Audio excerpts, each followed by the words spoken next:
What's up, everyone? I hope you guys had a fantastic new comic book day. I know it was a very light week, but I still managed to pick up 11 different issues. So today I'm going to be going over my top 10 issues that I picked up this week. So keep watching this video to see who claims number one. Stay tuned.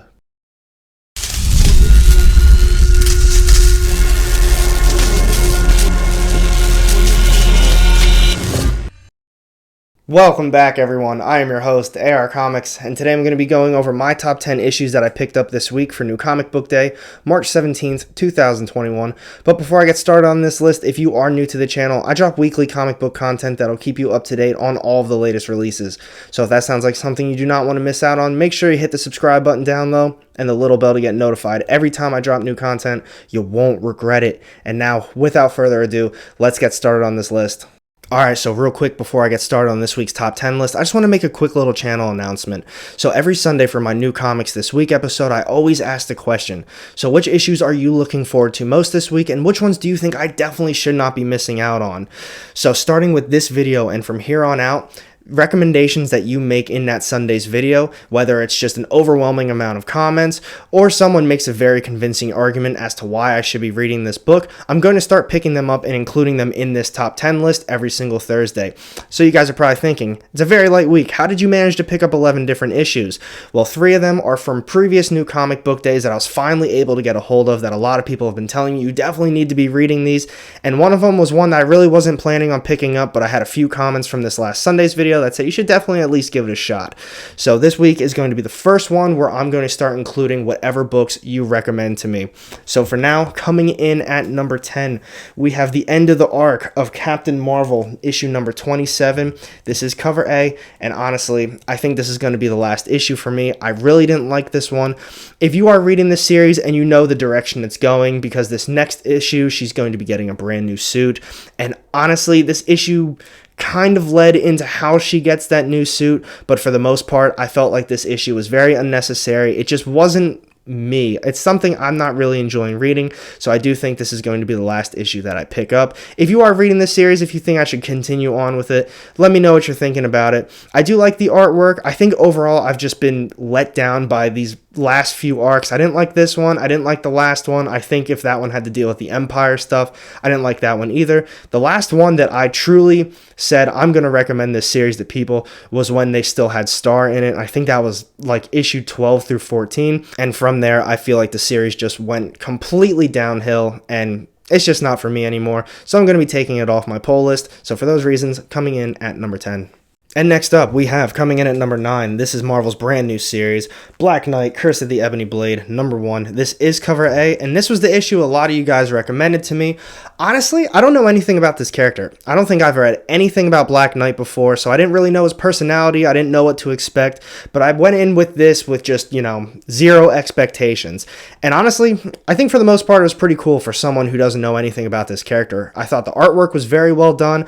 I don't know if he's a hated character amongst other Marvel characters, but I like how he came in and he thought he was going to be this hero, and the rest of the Avengers that were already at the situation was like, oh my god, the Black Knight's here, and he's like, let's go, what's up everybody, and everyone just kind of wanted him to leave. So I thought that was cool, had a little bit of humor, had a bunch of action. Like I was saying, the artwork was gorgeous too. Was it good enough for me to continue on with the story? I might get issue 2, despite the fighting and the action. I like what they did with the character himself, where he didn't really know where he fit in with the group. He was kind of unsure with himself, and I thought that really added some cool dynamics to this story. So overall, like I was saying, I thought it was pretty good. It is coming in at number 9. I do appreciate the recommendation for it, because without you guys, I wouldn't have even picked it up. So I might get issue 2. If you guys did like this one, or you know a lot more about this character than I do, let's talk about it down low. But for all those reasons, coming in at number 9. And next up, coming in at number 8, we have AWA's series, Erratic, number 4 of 5. And honestly, I don't really know what to say about this series that I haven't already said. I'm enjoying the story. I think the artwork is beautiful, but this 100% needs to be read in a trade paperback. I feel like I don't really remember what's going on in any of these issues. It all just feels the exact same to me. Oliver Leaf, he shows up, he's brand new to this school, everybody hates him, he's got these powers, he saves the day, and then it's a wake up and repeat. And this issue, while it wasn't exactly the same as those last three, because they kind of added a new dynamic to it with what's going on in the school right now, but kind of the same thing. A villain showed up, he had to come and save the day, and it's like, all right, well, I've read this 3 other issues. I'm going to get the last one, obviously, because we only have one left, but if you haven't read this one, I do think it is worth the read, but it should be read in a trade paperback form. You'll be able to blow this out in one sitting, no problem. The one other thing that I did really like about this issue, though, is we got a little bit more info on what happened to his dad, because it's kind of been a mystery this whole time. It's like you have him, the brother, the mom, but what happened to the father? We learn a little bit more about that one in this issue, so it did stand out a little bit compared to the other 3, but overall, it's an alright series. Just read it in a trade paperback, so coming in at number 8. And next up, we have, coming in at number 7, we have Marvel's The Amazing Spider-Man. This is the King in Black tie-in. It's also cover A. And as far as the tie-in goes, I really liked it. I think besides the Immortal Hulk ones, this is the only King in Black tie-in that I'm reading. And it's exactly what you'd expect from a tie-in. To me, it's not on the same levels as the Immortal Hulk ones, but I do think it's very good and it's worth a read, especially if you're an Amazing Spider-Man fan. But don't expect too much from it. You're going to get more out of this than you are for the Nick Spencer run, though. I'm going to tell you that much. But with this one, he teams up with Reptile, and they kind of come to the conclusion that they're not going to be the ones to save the day. They can't defeat Null, but what they can do is save the city. They can still save the people that are there, fix some things up. And that was basically this whole little thing. There was a small short story at the very end of that too. It kind of ran in conjunction with the main story, so I don't really know if it was a separate story. It was still dealing with Spider-Man and Reptile, but overall I did like it. I wouldn't recommend it to people unless if you're a huge King in Black fan, you're reading all the tie-ins, or if you're just a really big Amazing Spider-Man fan, I would get it then. But for the most part, if you're just a casual reader, I wouldn't really recommend it. But for those reasons, coming in at number 7. And now, we have, coming in at number 6, we have Image's Radiant Black. This is issue number 2. This is cover A. And I really like this series so far. I think they're doing a great job with it. They're doing a great job building everything up. I love the artwork. Admittedly, this issue was on a slower side. I thought a little bit more was going to happen. But I like the buildup of the story, though. We got to see in the first issue who this main character is and pretty much everything about him. We see he doesn't really have a stable job. He doesn't really have a lot of things going for him. But he does get these superpowers, and that's what leads us into this issue. This one pretty much was the aftermath of everything that happened in that first one, and to me, I thought there was going to be some more action. Maybe he was going to use this suit a little bit more, and we didn't really see that. But I do like the buildup that they're doing, and that now it's not just him and his friend that knows he has these powers, but a few other people do too, and I'm really excited to see where they go with the third issue. If you're enjoying this one too, let me know what you think about it down low, but for those reasons, coming in at number 6. And now we're down to the top 5 issues of the week. We have coming in at number 5 today, Thor, number 13. This is cover A. And I thought this was a good issue. I thought it was pretty well done. As always, the artwork was just incredible. The artwork is probably what's really keeping me hooked onto this series. I think Nick Klein is doing a great job on it. As far as this arc goes and kind of this issue, I thought it started off really strong. And I know I've talked about it in some of my prior videos. I just think the pacing is really off with this whole series. They keep starting it off so strong and absolutely batshit crazy. Like with this one, I love what they did with Donald Blake. They showed him, it was just happy-go-lucky, he's in his own little world, and all of a sudden the script just switches, and he goes crazy. He kills everybody, he gets released into the wild, and I thought, oh, here we go. It's about to go down, it's going to be awesome. And it just didn't. It was kind of the same with Black Winter in the last arc. I'm just getting the same vibes with this one. I thought it was going to be crazy.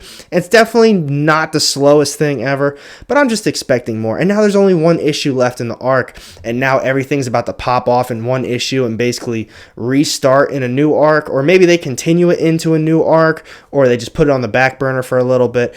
But either way, that's just my thoughts with this Thor run right now. Obviously, I really enjoy a lot of the things that Donny Cates does. He's got some good series right now, but this one, while I really enjoy all the ideas he's had with this Thor series so far, I just truly do think the pacing has just been pretty off. If you have a different opinion or you're feeling what I'm saying, let me know what you think about it down low, but for all those reasons, coming in at number 5. All right, so next up on the list today, we have coming in at number 4. This is Dark Horse's brand new series. We have Orphan and the Five Beasts, number 1, and this was a recommendation from one of you guys. Coming in from Magor Misabib, so sorry if I said your name wrong. They said, don't sleep on Stoke and the Orphan and the Five Beasts. Well, I didn't sleep on it, picked it up, and it came in at number 4 this week, so I'm very thankful for that recommendation. It was very good, and I'm definitely recommending it to everybody else as well. Not only was the story very well done, but that artwork was incredible. It was colorful, the lines were very thick, and everything was just in your face. It was so detailed, and even as I was reading this story, I had to go back and keep rereading it, felt like, because I just kept getting lost in this artwork. It was just so much happening in all the pages. Now, I know you might be thinking, well, that might be a bad thing if so much is going on, but no, it flowed very well. And as far as the story itself goes, I don't want to spoil too much, but kind of just the basic concept of it is they have this community, they have these ways or just things that they teach all of their members, and that way long ago, they taught their secrets to these 5 different villagers or whatever, and they left and they never came back, and now they're kind of doing evil things. I guess that's kind of just a basic background of what's happening in this story. There's a whole lot of other stuff that's going on. You got to read it for yourself. It was a hell of a recommendation, and I'm recommending it to everybody too. So coming in at number 4. Alright, so today we have coming in at number 3, I'm going to be talking about 2 issues together because they both came out a few new comic book days ago and I wasn't able to get myself a copy, but everyone kept saying, do yourself a favor, find yourself a copy of this, you're going to love it. And I definitely agree. So we have coming in at number 3 today, Maniac of New York. This is number 1, but I'm also going to be talking about issue number 2 right here. They're both cover A. And honestly, I really liked it. I'm really glad you guys recommended it to me. I was going to pick it up that day, but it wasn't on my pull list, and I wasn't able to get myself a copy. A few weeks later, I'm glad I did. So the one thing that I thought was going to be a big turnoff that I kind of ended up liking was the artwork. The artwork is literally what this cover art is, and when I first opened the pages, I was like, I don't know about this one. I don't think I'm really going to like it. But as I read the story, it kind of grew on me a little bit more. So if you didn't make it past the early pages because of the artwork, just do yourself a favor, read it a little bit longer. As far as the story goes, you're looking at it. Maniac of New York. All he is just a serial killer. He's just butchering, slaughtering people throughout both issues. We don't see it as much as I personally would have liked to see it, but that's his whole thing. The other main characters then is just this small sector of the police department, and they're dedicated to finding this guy. They don't know where he is. He's just casually out there butchering people, and then he seems to disappear. That's the whole series. I think I understand where people were coming from, where the second issue kind of fizzled out because we didn't get more info. Nothing really much else happened that we didn't see in the first issue, and personally I wanted a little bit more. But for those of you who weren't able to find this, do yourself a favor, order it online, go through some back bins, try to get yourself a copy because it was very good, and now I'm really looking forward to issue 3. So coming in at number 3 today, we have Maniac of New York. And now we're down to the top 2 issues of the week. We have coming in at number 2 today a recommendation from a few weeks ago on a new comic book day. Wasn't able to find myself a copy. I wanted to pick it up that day, but I couldn't get one. And after everyone was recommending it, I thought, you know what? Today's the day. I was happy I was able to get one, but we have Black Friday, number 1. This is a new series from Black Caravan. It also says it's a Scout Comics imprint. But man, this was a hell of an issue. I'm so happy I was able to find it. The one problem I had, though, was the artwork. I really didn't like it. With Maniac of New York, it at least grew on me a little bit. This one, though, I don't know. I just really wasn't digging it. I didn't really know what to even expect from this series. I don't know what it was about. I thought, you know, monsters, Black Friday, I don't know, it probably has to do with the shopping holiday. And it kind of does. It's like a knockoff Walmart they're in, and it deals with evil spirits, monsters, and maybe even hell. There's a whole bunch of stuff going on, and it was kind of slow, and then it picked up a little bit, and those last few pages, it just really took off. So I can't wait for the next one. If I talk about it a little bit more right now, I feel like it's going to give the entire thing away. So with this one, I am definitely recommending it. The artwork, it was all right. But let's talk about this one down low if you did read it, or if you were just interested in a little bit more info on it. But coming in at number 2, we have Black Friday. And here it is, my top read of the week. We have coming in at number 1, my top choice, Image's brand new series, Ultra Mega number 1. This issue was incredible, and I loved everything about it. And Mike Flowers, you called it as the pick of the week, and it hands down definitely was. So I didn't know what to expect with the story. As I was looking at it, I thought, you know what, maybe it's a superhero. It kind of even looks a little bit like the Radiant Black guy, just kind of sort of. So that's what I was basing it off of. A little bit of superhero action here and there.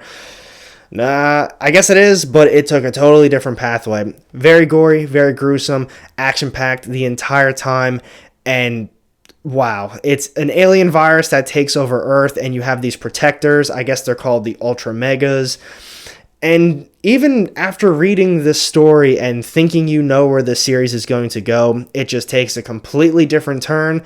So it's kind of even hard to talk about, because if I talked about what the issue was about, it's not actually what the series is about. So just to give it a just small general breakdown, is that there's some alien virus that took over Earth. The people don't know if they're actually sick or not until these Ultra Megas are in the vicinity, and they have some chemical reaction with each other, and the virus breaks loose, and it turns them into this big monster, and boom, action-packed, more fighting. But this is something, hands down, I need to recommend it. You need to be reading Ultra Mega. I cannot wait for the next one to come out. Even though it had a $7.99 price tag on it, totally worth it. Let's talk about this one down low, and let's do a recap. So what do you guys think of this week's books? Honestly, for such a small week, I was pretty pleased with how they all came out. In my opinion, hands down, Ultra Mega #1 was the best book this week. But let me know down low in the comments section what your favorite book was and which one I missed out on. But thank you for watching my video. If you did enjoy it, make sure you hit that thumbs up button. And if you don't want to miss out on any of my upcoming content, go ahead and hit that subscribe button down low and the little bell to get notified. Every time I drop new content, you won't regret it. And I've got 2 more videos sitting off to the side here with more of my comic book content. Click on one of those, and I'll see you in the next one. Have a great day.